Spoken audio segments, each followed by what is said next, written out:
Ration দোকানে ration সামগ্রী না দেওয়ার অভিযোগে বৃহস্পতিবার ক্ষোভে ফেটে পড়লেন গ্রাহকেরা। ঘটনাটি কয়লাকাটা পৌরসভার 10 নম্বর ওয়ার্ডের সুভাষপল্লী এলাকায়।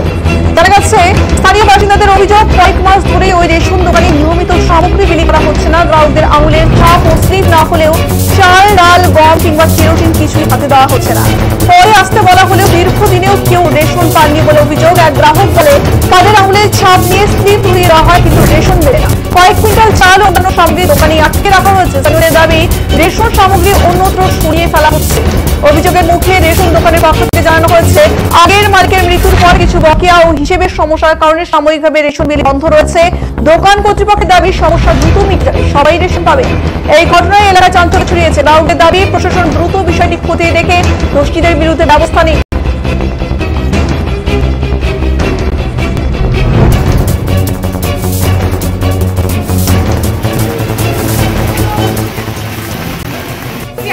বাচ্চাকে স্কুলে রাইতে আসছি, লাইনে দাঁড়ায় একটা ছেলে একজন অসুস্থ হয়ে মাথা ঘুরে আপনাদের পড়ে গেছে, ছেলেটাকে হসপিটালে নেওয়া হচ্ছে। ওটা দায়িত্ব কে নেবে? রেশন বিল নেবে, পরে নেবে।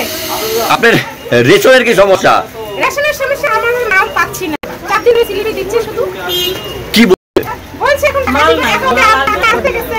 এটা বলছে মালগুলো আসে আগের দিন আসলে মাল ভর্তি ছিল, এখন দেখি সকাল আজকে মাল শেষ। তো কি হলো মালগুলো? তাহলে মালগুলো কি হলো? রাখা তাহলে তো তাহলে বলেন মালগুলো দোকান থেকে কি হয়ে গেল? মানে মাল দিচ্ছে না? না, মাল তো পাচ্ছি না। খালি টোকন দিয়ে যাচ্ছে। 4 দিন ধরে লাইনে দাঁড়িয়ে আছি, বাচ্চাকে স্কুলে রাখে আসছি। এই যে শুধু টোকন দিচ্ছে? হ্যাঁ, আর টোকনের ভিতরে কিছু দিচ্ছে না? এখনো কিছু পাইনি। আপনার নাম? আমার নাম পাশে ছিল। হ্যাঁ, বলেন তো। আমরা রেশনে আসি, প্রতিদিন রেশনে আসবো, লাইনে দাঁড়ায় থাকবো 2-3 ঘন্টা করে, আমাদেরকে পরে টোকন দিয়ে দিবে, মাল দিবে না। এইভাবে আমরা বাচ্চারা কতদিন এসে এখানে ঘুরবো? এই যে টোকনটার মাল কি পরে আর দেয় না? এই যে আজকে দিবে বলছে, আজকে হলে টোকনের মাল নাই। আজকে এই যে কিছুক্ষণ টাকা দিল, এখন টাকাও নাই। এখন কি করবো? বলতেছে সামনের মাসে একবারে দিবে। একবার আসলে পরে আমরা টোকনে মাল পাবো না, তাহলে আমরা কি করবো? তাহলে বলে তো আরেকবার ওরকম টোকন দিয়ে দিচ্ছে, পরে মাল দেয় নাই, বলে কি এই টোকনে মাল হবে না। সবাই তো বাচ্চারা এখানে কি আসি এখানে। আপনার নাম? কমলা দাস। এদিকে এখানে প্রায় প্রতি মাসেই হয় এরকম?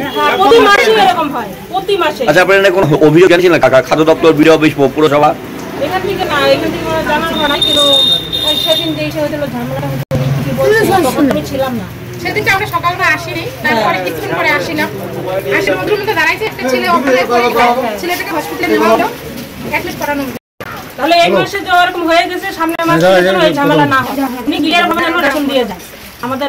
এই যে তারপরে একটা এখানে দুটা কাটে 6 কেজি চাল পায়, দুটা কাটে 4 কেজি আটা পায়, ঠিক আছে।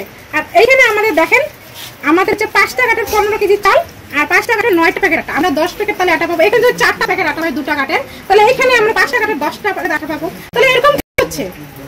একজনকে একরকম কেন দিচ্ছেন? ও মানে কম দেওয়া হচ্ছে মাল? একজনকে 4 প্যাকেট, একজনকে 5টা কাটের 9 প্যাকেট, 2 প্যাকেট 4 প্যাকেট। এটা কিনে কথা বলেন? এটা প্রতিবাদ চাই। বলেন তো। আমরা রেশনে আসি প্রতিদিন।